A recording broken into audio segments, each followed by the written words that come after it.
Hey hey hey!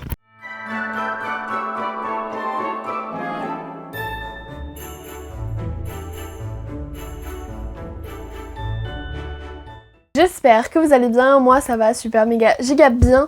On se retrouve aujourd'hui pour une nouvelle vidéo que je vous avais annoncée dans la vidéo de mardi, la pile à lire du mois de décembre. Qu'est-ce que je vais lire pendant le mois de Noël, pendant la période de Noël, pendant cette ambiance tellement... Cette ambiance, je trouve qu'elle sent le sucre, vous savez, le sucre et la cannelle avec un mélange de sapin.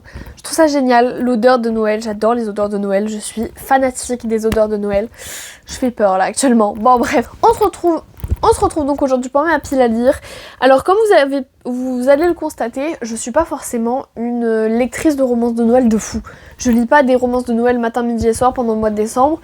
Comme je vous ai dit dans la vidéo de mardi, ça m'agace. Au bout d'un moment, stop, je sature, j'en peux plus. Donc cette pile à lire est composée à la fois de romances de Noël et à la fois non. Donc voilà, vous allez découvrir tout ça au fur et à mesure. Je vous propose qu'on y aille tout de suite. C'est parti!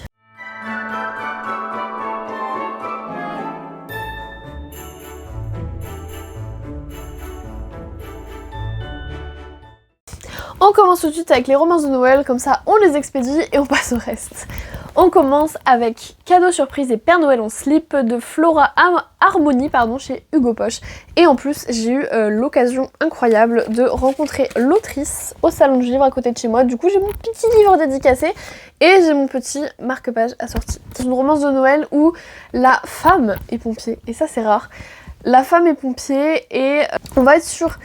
une pompier et un stripteaseur qui un jour vont avoir une nuit passionnée, et le but est de ne jamais se revoir, sauf que eh bien il y a la magie de Noël qui va passer par là, cette fameuse magie de Noël qui fait qu'on s'embrasse sous la neige, voilà, par exemple.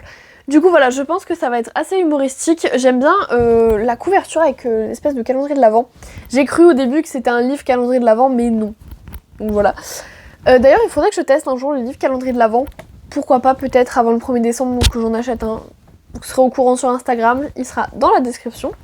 Bref, du coup voilà, il est tout petit, donc je me dis que pour bien entamer Noël, franchement, ça peut être pas mal parce qu'il est vraiment minuscule. Et en plus il me donne grave envie, j'ai l'impression qu'il est vraiment hyper comédie, etc. Donc voilà, j'ai quand même hâte de le lire. Ensuite, toujours une romance de Noël. Meilleurs vœux et va au diable de Émilie Parisot chez Hugo Poche. Alors j'aime beaucoup trop la couverture avec ces petites maisons trop mimi. Et Émilie Parisot, je l'avais rencontrée il y a 2 ou 3 ans. Je lui avais acheté cette romance de Noël. Et du coup je me l'étais fait dédicacer avec le petit marque-page, trop mignon. Voilà, et ça fait 2 ans que je suis censée la lire et 2 ans que je ne l'ai toujours pas lu. Là on va être sur un Enemies to Lovers, je trouve ça absolument trop bien les Enemies to Lovers. J'ai pas besoin de vous parler du fait à quel point j'adore ça, même quand c'est pas de la fantasy. Et puis là c'est une romance de Noël, donc je trouve que c'est quand même vachement différent de la fantasy. Voilà, c'est super différent de la fantasy. Donc les Enemies to Lovers dans les romances de Noël c'est trop bien parce qu'il y a toujours un aigri et une meuf trop contente, une meuf ou un mec d'ailleurs, trop heureux d'être à Noël, donc j'ai vraiment hâte de voir ce que va donner celui-là. Et dernière romance de Noël, je vous avais dit, il y en a vraiment pas beaucoup. C'est Tout ce que je veux pour Noël, c'est toi de Phoenix B. Asher chez Hugo Poche aussi. Alors là on va être sur un drame psychologique. Pourquoi ? Parce qu'on va être sur une maman célibataire qui a perdu son mari pendant la guerre, oui je crois. Oui, c'est ça.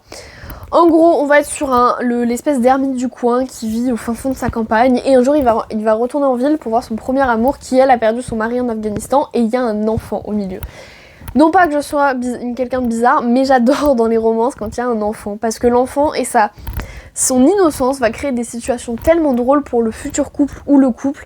Et c'est souvent grâce aux enfants que les parents, enfin le père ou la mère et le beau-père, belle-mère se mettent ensemble. Et je trouve ça absolument génial. Du coup là il va être légèrement plus dur que les autres parce que je pense qu'on va aborder tout ce qui est PTSD, etc. Et en plus de ça, elle a perdu son mari à la guerre en Afghanistan, c'est pas le truc le plus joyeux non plus. Mais c'est quand même une romance de Noël. Bon, le titre, voilà, c'est Maria Carey, on le sait, on le sait. Bref, je crois qu'il y a une playlist. Voilà. Et il n'y a même pas la chanson de Maria Carey. Je trouve ça ça honteux. Voilà, une petite playlist, vous savez à quel point j'adore les livres à playlist, je trouve que ça nous met dans l'ambiance directe.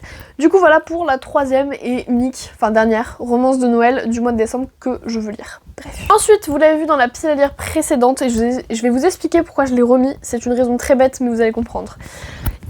Il s'agit de Nice to Meet You de Samantha Morgan et Ellie Dioza chez Plume du Web. On va être sur une romance entre un scientifique du Metropolitan, vous savez le musée à New York, enfin bref, et une détective privée qui vont aller enquêter Metropolitan Museum of Art de New York. Voilà, j'avais oublié. Et du coup, ils vont enquêter sur... Oui, le détective privé va infiltrer le Met en fait. Et du coup ça va être une romance entre les deux. Pourquoi est-ce que je l'ai remis? Parce que en ce moment je regarde Bones, donc avec Dr Brennan et Cillian Booth, donc agent Cillian Booth. Et je suis désolée mais ça a ravivé mes envies de voir un scientifique et un espèce de flic ensemble. Et voilà, je trouve que c'est trop dans l'ambiance de ce que je suis en train de regarder en ce moment. J'en suis à la fin de la saison 3. Là je vais regarder le dernier épisode de la saison 3, ça fait quasiment une semaine que je regarde Bones. Et voilà, je suis beaucoup trop fan de cette série depuis très longtemps. Et du coup voilà, ça me met trop dans l'ambiance pour lire A Nice to Meet You. Donc j'ai vraiment hâte de me plonger dans ce livre là. Et surtout que j'ai pas eu le temps en fait au mois de novembre, donc je pense qu'il va y passer au mois de décembre. Ensuite, un de mes achats tout récents que vous verrez très bientôt en book haul, il s'agit de Bride de Ali Hazelwood chez Milady.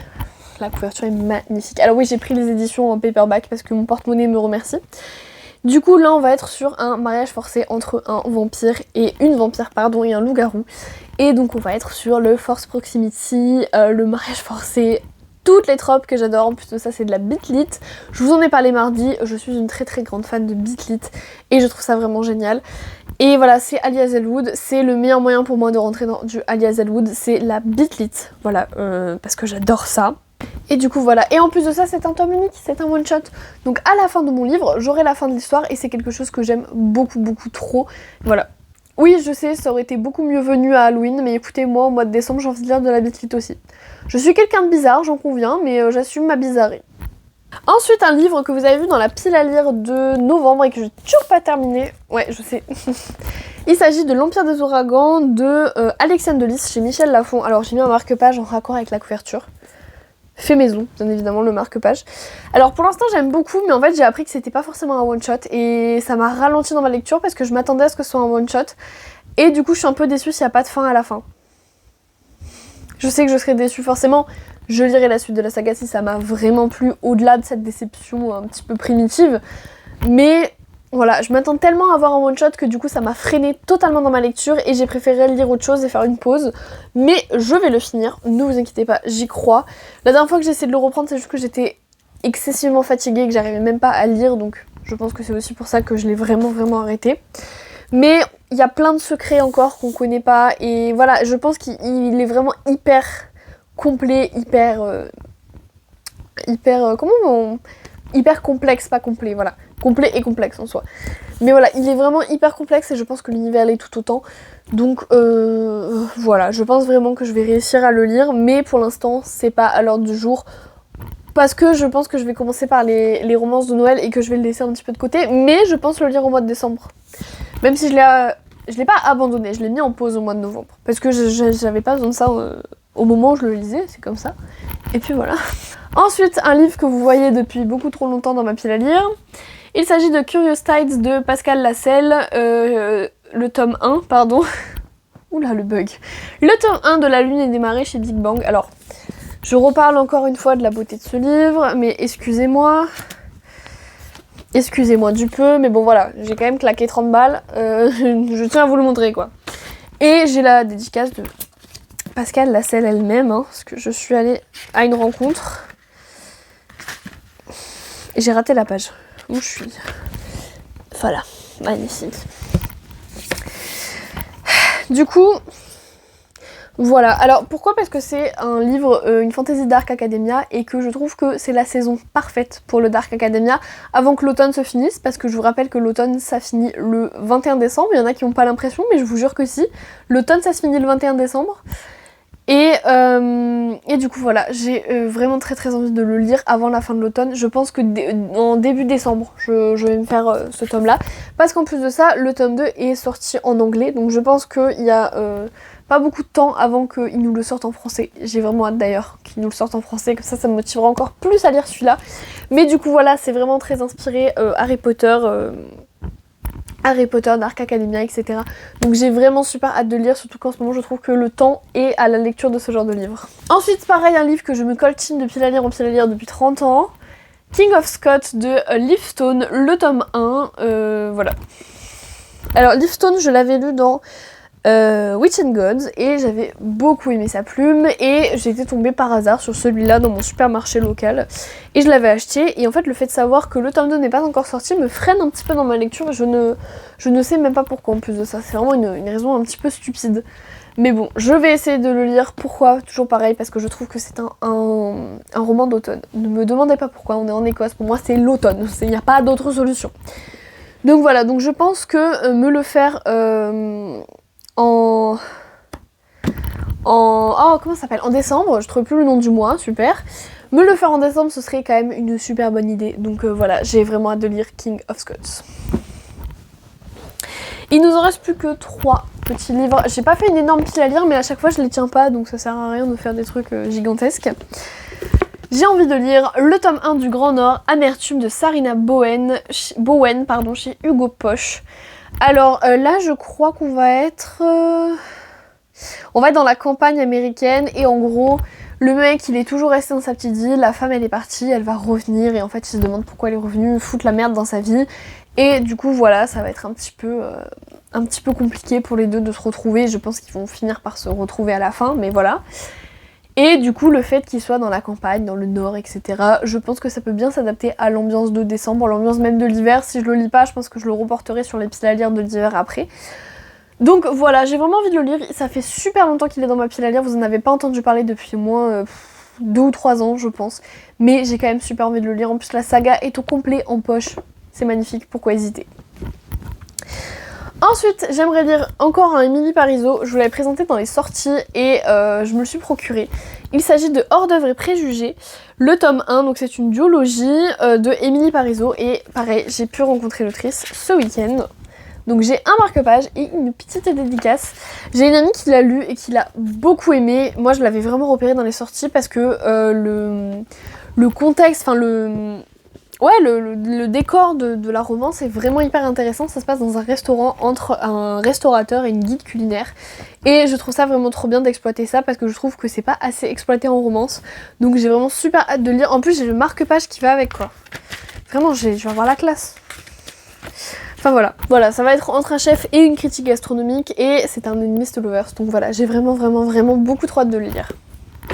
Et enfin le dernier, vous l'avez vu dans une pile à lire il n'y a pas hyper longtemps, il s'agit de Colloque avec mon boss de Erin Graham chez Addictive.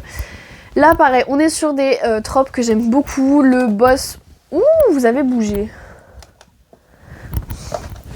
Là pareil, on est sur des tropes que j'aime beaucoup, le boss X employé, le proximité forcée, la colocation, c'est vraiment des tropes que je surkiffe. Ça fait maintenant 3 mois que je l'ai et je me demande pourquoi j'ai pas sauté dessus, peut-être parce qu'en ce moment la romance passe un petit peu moins que la fantasy et j'ai été très romantasy ces derniers temps. Là je pense que c'est en train de se calmer, que je vais reprendre un peu la romance, mais c'est vrai que depuis le mois peut-être de mai où vraiment j'ai lu que de la fantasy, je suis très romantasy et j'ai lu quasiment que ça depuis jusqu'à aujourd'hui.